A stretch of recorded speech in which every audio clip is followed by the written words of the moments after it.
All right. Hi, guys. Good evening. Welcome to another Facebook Live on our January topic of weight loss. Last Friday, Dylan and I discussed some mechanisms behind how the body gains weight and some potential approaches to reverse this. We spoke at length about the role that insulin plays in this process, and I'd strongly recommend anyone that's interested or hasn't seen it to go back and watch that at some point because there's definitely some important takeaways to be had from that.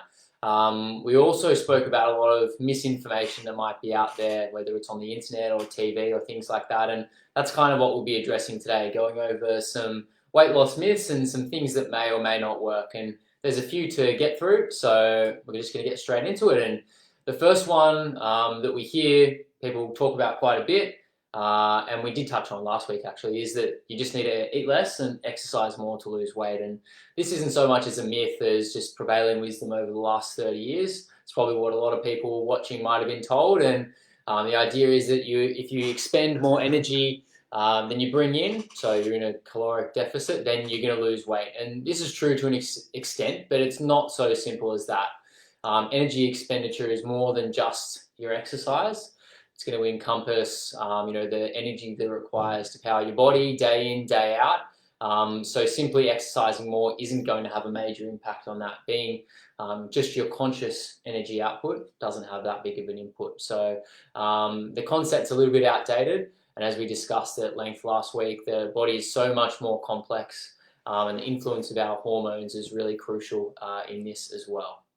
So that's the first one, kind of out the door. Yeah, absolutely. And probably probably some people might, when they're on the treadmills here, see that the calorie thing might come up down the bottom. Definitely. And whilst you can definitely take that value on the treadmills with a grain of salt, the thing that you might see is that you don't burn many calories when you're exercising. Well, yeah, exactly. Comparatively to how much you eat, like a 2 squares of chocolate might take an hour of walking pretty much to burn off. So you'd almost need to be walking for 5 hours a day to be for that method to work. Absolutely. And it's not as for the people that that the caloric deficit, for it to actually result in weight loss, you've got to effectively starve yourself, which is not a healthy way of going about it. Definitely not. So no, there's it's not a great way to not a good go approach. about it. Not a good approach. Yeah.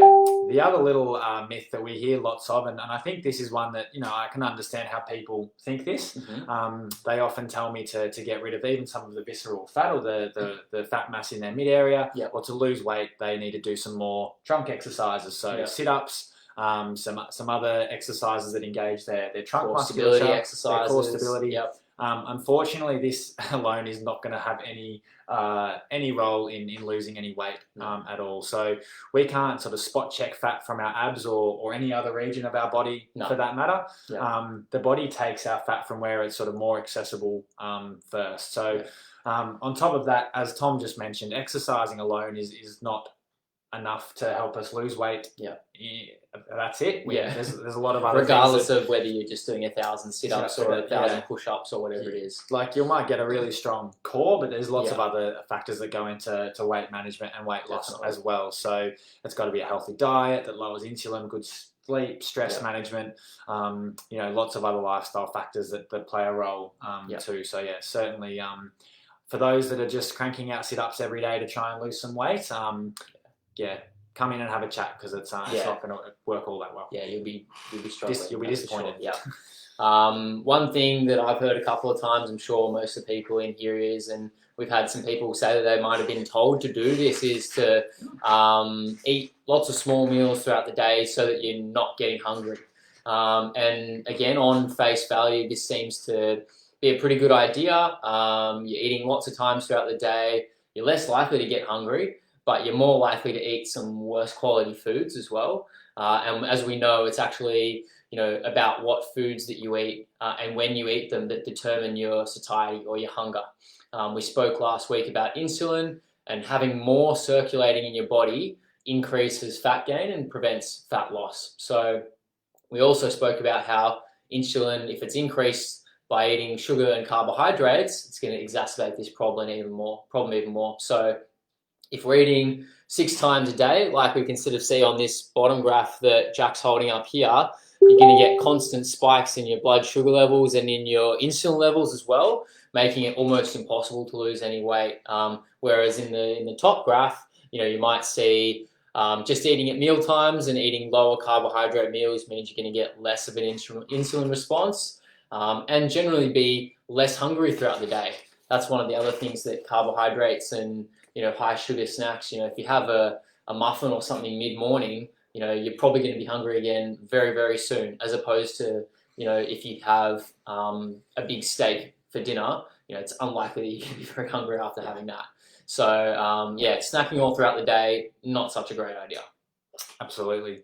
The other one that a lot of people throw around is having everything in moderation. So we hear this so much, and I suppose it's a misconception as to what it even means. Exactly. So does it mean having only one cookie instead of 5, or eating dessert only 3 days? But I suppose that's not going to play a big role in helping us lose weight as such. So the sugar that we have is addictive. So having it in moderation is really difficult, or having it in moderate amount is really difficult. Well, I can remember we did a Facebook Live last year based on sort of lifestyle on this, and once we sort of start having sugar, our body almost wires itself to wanting more. It's almost similar to like smoking in that regard. So your body, once it sort of has that input of the sugar, the dopamine goes up in your brain, and it just wants more of it basically. So having, just have a little bit today, or a little bit there, or a little bit more in moderation is pretty hard to stick to. Yeah, absolutely. Well. And even if you do go the moderation sort of route, your insulin is going to remain high, which is going to mean that it's very difficult to lose weight as well. So if you're, say, intolerant to lactose or gluten, would you eat it in moderation if you made you sick each time? I'm pretty sure you wouldn't. I'm pretty sure that would be a lesson you'd learn quite quickly. And that if you had something that you were, I suppose intolerant to, that would probably be something you'd only need to have once, and then you probably would have learnt your lesson and wouldn't do it again. So, important to know that if we were, say, intolerant to carbohydrates or glucose, we wouldn't keep going back, and we don't need them to function as such, which is I suppose something else that I think a lot of people think as well. So the theory of having everything in moderation, only having your chocolate on weekends or whatever the case is. I guess it can work, but it's going to be very, very difficult. Very difficult. And I think that example that Jack just spoke about is a really, really good one. The difference between someone being lactose intolerant or potentially glucose intolerant is that you're not going to get the symptoms of or the acute symptoms of being unwell, but the long-term sickness can still come about in the form of diabetes and fatty liver and all those kind of things. So something else that we've heard quite a bit about, and Jack mentioned it a little bit in a way before, is that it's all about counting calories, and that's going to be the best way to lose weight. If you need to be in a caloric deficit, then counting calories is the best way to do that. And that is true, but we know now that being in a caloric deficit isn't what it's all about, and it's more about the content of the food that you're eating and when you're eating it that's more effective than how much you're eating. You can, both calories in and calories out are largely unconsciously controlled, mostly by your hunger and satiety signaling and your basal metabolic rate. So while we think we have a lot of control over how much calories we're bringing in and how much we're expending, we actually don't really. You can decide not to eat, but you can't decide not to be hungry. And you can decide to exercise, but you can't decide to increase your metabolic rate. Your body does that over time by itself. Autonomously. This is much the same as the eat less, exercise more kind of approach.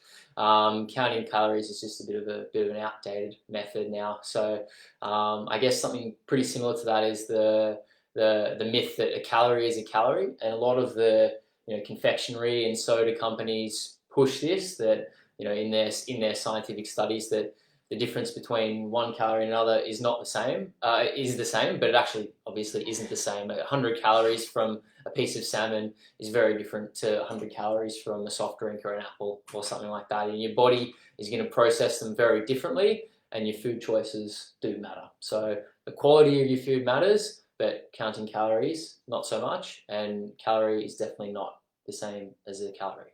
Absolutely, and that's sort of where it comes. I remember we spoke about Food Star and Health Star ratings on foods last Yeah. year, and that's where a lot of people try and suck people in by saying that, you know, something that is full of sugar is actually healthy because it doesn't have many calories, but on the whole, your metabolic health is taking a hit for consuming those things, even though the Food Star rating or the Health Star rating says otherwise. So another bit of a myth, and again one we hear quite a lot of, are the concept of supplements. So supplements and shakes are they're basically the silver bullet. I'll just sort of start having my shake for breakfast and shake for lunch, and I'll be right as rain. And if there were if this was as simple as as black and white as just have a shake for breakfast, lunch, and dinner, then it would be something that everyone would do if it was that sort of fail-proof. But unfortunately, when it comes to weight loss, there's no shortcut that's as simple as have a shake.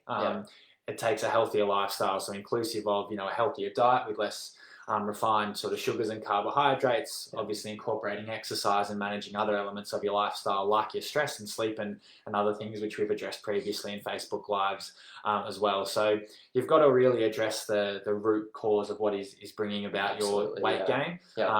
Supplement companies and other sort of those sort of pharmaceutical companies, they just want you to take the quick fix because it's seemingly, you know, it doesn't take much effort. You know, obviously your meal prep time is going to be much less as opposed to, you know, sticking 2 spoonfuls of something into a blender. But on the whole, it's just something that's not got any longevity. It's like I said, there's no shortcut. It's a lifestyle, you know, often an overhaul really, where you've got to slowly make gradual modifications to your lifestyle as a whole, as opposed to wanting that silver bullet that just is you can just start having shakes, substituting shakes or supplements in. It's it's not going to do the work that you want it to. And that's not to say that you shouldn't have them at all. Like they'll definitely have a place, and you know, it might be something that you take to start with that really helps curb your hunger or something like that. But then obviously having the real food that, you know, controls your hunger and your insulin is going to be the key to that as well. So something that's prevailed for quite a number of years and probably was exacerbated through the 70s, 80s, and 90s is the idea that eating fat is going to make you fat. And we've explained weight gain today and in the previous sessions and previous years as well. And we know that high levels of insulin contribute to that. So we know that carbohydrates influence your insulin levels, but healthy fat has almost no impact on raising your insulin levels. And by healthy fats, I'm thinking, you know, animal products like fish or red meat, or fatty fruits like avocado or olives or olive oil. Not so much the fat that's in, you know, French fries or something like that. Or the batter on your fish. Yeah, exactly. However, when you combine both the sugar and the fat or butter or whatever oil it is in the form of something like a donut or anything from a bakery, that's going to be a recipe for disaster. So definitely not encouraging that. But eating the healthy fats like your olive oils, avocados, salmon, red meat, those kind of things are not what's going to make you fat. And when you break it down and think about it, natural products that are basically from the source, they're real food. I mean, is that more likely to make you gain weight than having a donut or something that's been baked or processed? Highly unlikely. So eating fat probably not going to make you fat. No. The next one is that people often, I suppose, almost come at weight loss from a vanity standpoint, and they want to be thin, and they have this again misconception that thin equals healthy, which is not necessarily true. So one can be healthy when measured on sort of their BMI, but have when we actually take it all into consideration, they've got sort of fat in some pretty bad places, so in and around their visceral area. So they might have, they might assess as being healthy, but really when it's all said and done, they're actually not that healthy at all because they've got visceral fat in and around some pretty vital organs in their midsection. That's again recipe for disaster. So there's a bit of a term for this, TOFI, thin on the outside, fat on the inside. say that 5 times as fast as you can. Yeah, having a weight distribution like that is certainly not healthy. And yeah. you're probably seeing people like it, and that's not to generalize at all, but people that look, I suppose, quite thin, but they do have, I suppose, a belly or some visceral fat that does hang over their belt line. Yeah. And again, if we pop them on the scales, there's every chance that based on their BMI, they would assess as healthy. But that's why we use other measures like waist circumference as a key measure too, because it's definitely not a healthy way to be. Yeah, and another way to sort of look a little bit deeper would be like having a blood test to sort of assess a few different things as well that just by looking at someone you wouldn't be able to tell them. So yeah, definitely, even though it's coming from two fairly lean guys, being thin doesn't always lead to perfect health. Yeah. So, and without blowing our tires up too much, I think if you would take our waist circumference, as we're both I hope I'm in the okay category on that one. So hopefully today has been, maybe dispelled some myths, set the record straight on some weight loss concepts that have worked or have been touted for long periods of time that you're probably not going to see the results that you want trying, such as, counting calories or exercise more, eat less. But if there's one thing that you can take away from today, it's probably this. Don't trust everything that you read or that you hear, even what we've said from today. Don't take it on face value. If you think there's something that sounds interesting to you, do a bit of research and go to some reputable websites with journals referenced and science referenced and things like that. Don't get all your weight loss advice from the internet or New Idea magazine or TV shows like A Current Affair, because they're not going to be the best places. They're the ones that are sort of spruiking those shakes and those pills and things like that and thinking they might work. So they're a really great source of misinformation.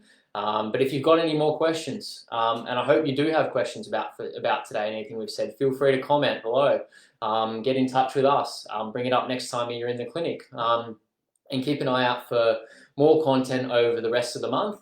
We've got some exciting things coming up to bring you in the next few weeks, including some interviews with some friendly faces that you might know and might have seen around the clinic about their weight loss journeys, which is really exciting, and hopefully you guys can learn a little bit from them as well. But until then, and until next week, our next Facebook Live is going to be next Monday afternoon. So until then, have a great week. Bye guys. Bye.